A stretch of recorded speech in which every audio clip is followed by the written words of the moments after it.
السلام عليكم. اليوم حبيت نتكلم على مادة الفلسفة. هذه المادة اللي تقلق الزيلات بزاف ويشوفوها كوم سي ان بروبليم كشغل المادة زيادة وما يعرفوش كيفاش يراجعوها ويفهموها. على هذه حبيت ندير هذا الفيديو نمد فيه شوي نصائح بالك تنفعكم. راح نتكلموا في هذا الفيديو على 4 نقاط اللي هي بريميرمون كيفية كتابة مقالة فلسفية للشعب العلمية، دوزيامون طريقة رائعة تجنبك حفظ المقالات المملة، تروازيامون لا تحفظ أقوال الفلاسفة بشكل حرفي، كاتريامون فكرة ذكية لربح نقاط إضافية بمجهود أقل. الكونساي الأول راح يكون بالنسبة للسيونتيفيك. كاين بزاف مقالات فلسفية مش راح تدخل في البروغرام، يعني مش راح تطيح في الباك، نتوما تقراوها مين ما تطيحش، يعني اذا ركزت عليها ولا ما ركزتش عليها كيف بالعكس اذا ركزت عليها راح تضيع وقت.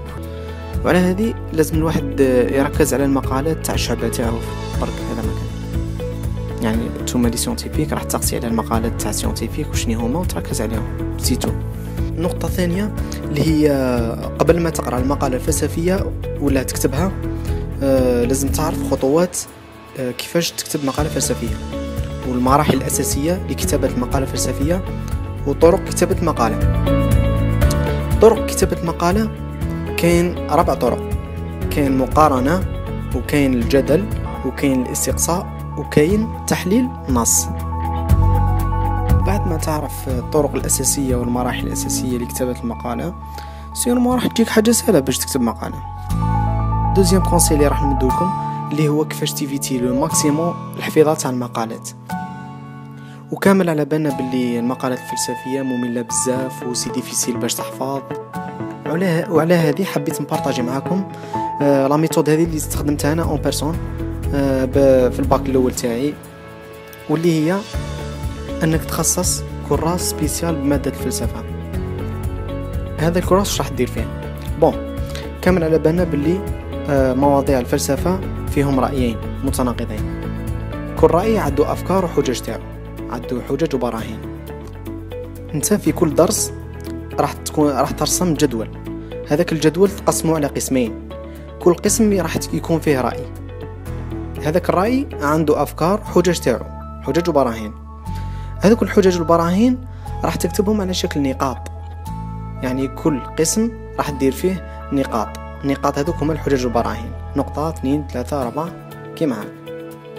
راح نعطيكم مثال، مثلا في الدرس تاع السؤال العلمي والفلسفي دير جدول كيما هذا، دير سؤال علمي، دير الحجج والبراهين تاعو على شكل نقاط، ودير سؤال فلسفي دير الحجج والبراهين ثاني على شكل نقاط. ابري راح تشوف نوع المقالة، اذا كانت جدلية راح تركب الافكار تاعك على حسب المقالة الجدلية، إذا كانت مقارنة راح تركب على شكل أفكار تاع مقارنة إلى آخره. يعني راح نحافظوا على نصف الأفكار الموجودة في الجدول، مي تكون طريقة مختلفة برك، تكون التركيب تاعها بطريقة مختلفة على حسب نوع المقالة. وزيم كونسي اللي حبيت نحكي عليه اللي هو أقوال الفلاسفة.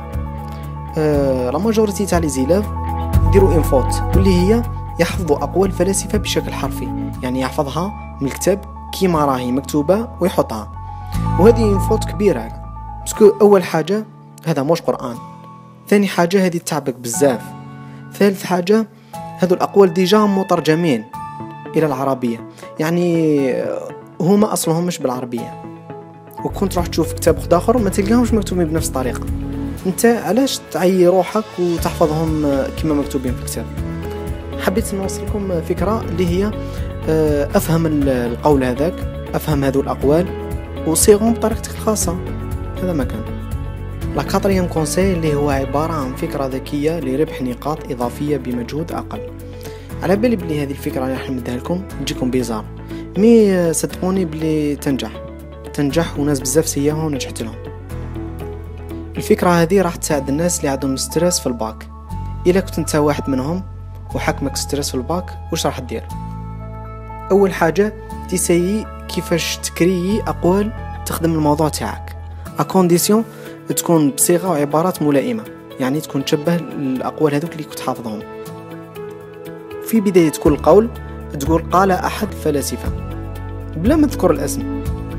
بمعنى آخر كشغل نتايا تولي الفيلسوف هذاك، كشغل نتايا تولي الفيلسوف تاع روحك اللي تخدم موضوعك.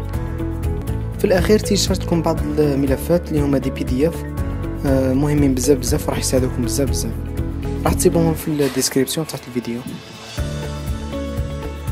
في لافان ان شاء الله يكون هذا الموضوع اللي قدمته يساعدكم ولو بالقليل.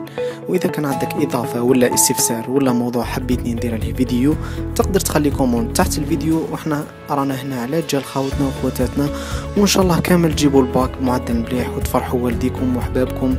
وما تنساوش باللي الباك سهل وانتم فوتوا صعيبه كامل ومازالكم غير الحاجه السهله.